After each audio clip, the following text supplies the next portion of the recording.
Good evening, everyone. Our devotions for tonight is from the book of Luke chapter 1 verse 38. Sabi dito, sumagot si Maria, "Alipin po ako ng Panginoon. Mangyari nawa sa akin ang mga sinabi ninyo," at iniwan siya ng anghel. So, yung anghel po na yon ay si Archangel at siya po yung nangusap kay Maria na para iparating sa kanya ang mensahe ng Diyos na siya ang magdadala ng sanggol sa sinapupunan niya, at yun ay si Jesus Christ na darating ang Messiah. At yun ang sagot niya na sana nga mangyari sa kanya yon dahil siya ay alipin ng Panginoon.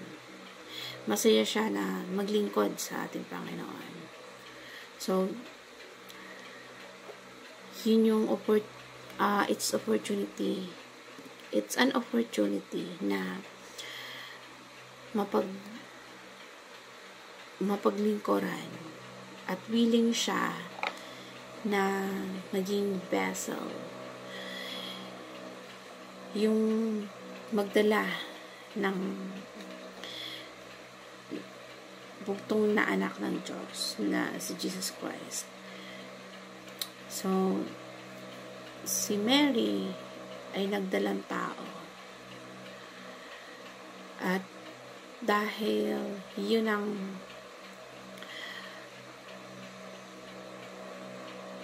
plano ng Diyos na siya ang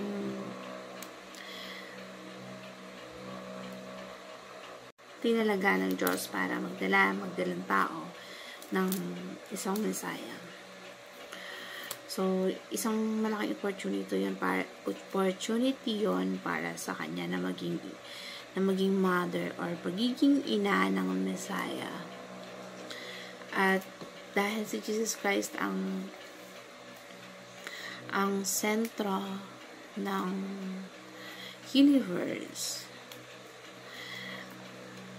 at sa pamamagitan niya nalikha ang lahat ng bagay through the words, at lahat ay nalikha sa pamamagitan niya. So, in Him, all things hold together. Lahat ng bagay ay nasusustain.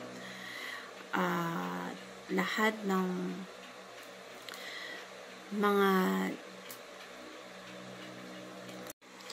napaka swerte niya, napaka grateful niya kasi isang pribilehiyo yun sa kanya na siya ay mapiling maging ina ng Messiah, na magdalang tao mula sa kanyang sinapupunan, nadalhin niya ang nag-iisang anak ng Diyos galing sa Espiritu Santo. So, isang napakalaking blessings para kay Mary na siya'y nagdalang tao.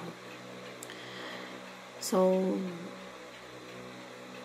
katulad ni Maria, maging willing tayo na kung ano man yung mensahe sa atin or plano sa atin ng Diyos, magkaroon tayo ng willingness na gawin patungkol sa paglilingkod sa Diyos.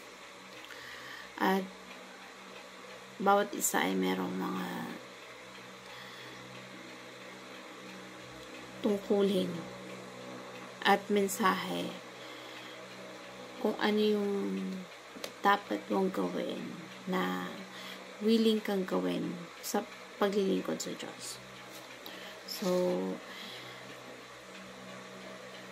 maging willing ka sa kung ano man yung maging alipin ng Panginoon at available sa kung ano man yung pwede natin iserve kay God. Kung ano man yung kagustuhan niya sa buhay natin. So, yun yung pananaw ni Mary na napakaswerte niya at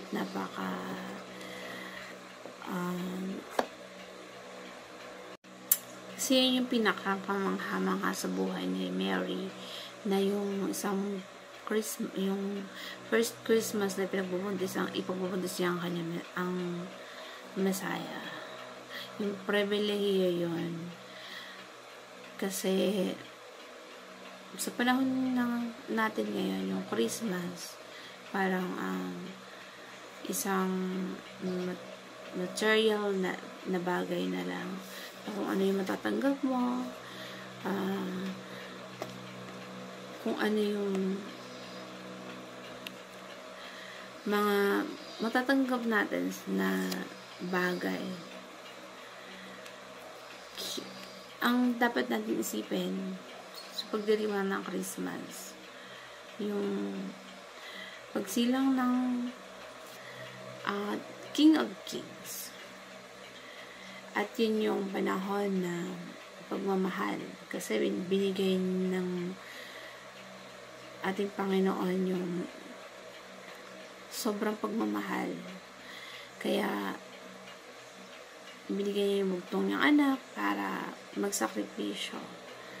So, yung Christmas, opportunity natin to para magmahalan, magbigayan, at ito yung panahon na alalahanin natin na yun yung kapanganakan ng Diyos, na sobrang mapagmahal, mapagbigay, at magkaroon tayo ng everlasting life.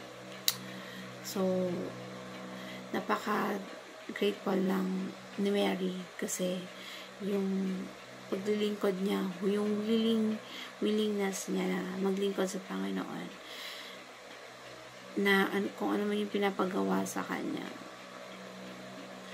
na maging gusto ng Lord para sa atin. Yung willingness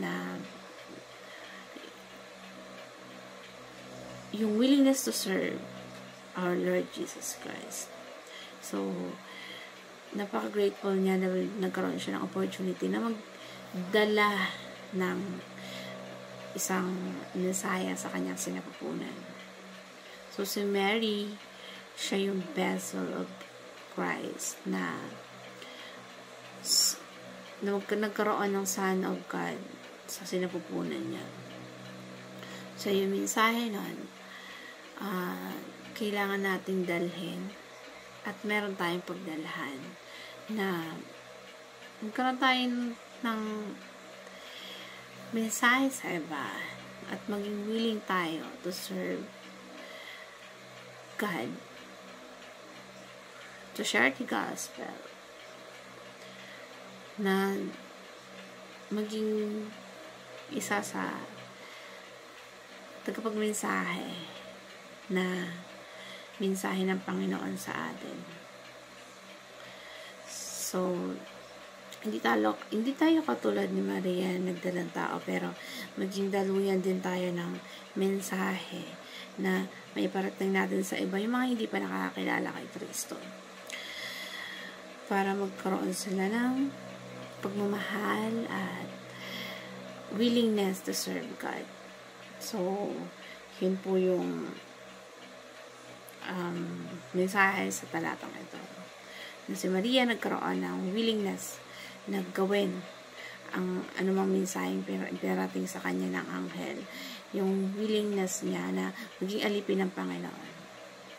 So, sana sa bawat isa maging alipin ng Panginoon at magkaroon ng willingness to serve, maging available sa paglilingkod, mapaglingkuran at mapapurihan ng ating Panginoon dahil sa sobrang pagmamahal niya sa atin. Maging katulad niya na sobrang mapagmahal kung ano yung mabibigay natin sa kapwa natin, na yung pangarap natin dapat pangarap ng Diyos para sa atin, na huwag natin ipilit maging katulad ng iba, kasi bawat tao merong kanya-kanyang uniqueness na binigay ang Diyos sa atin, at yun yung walang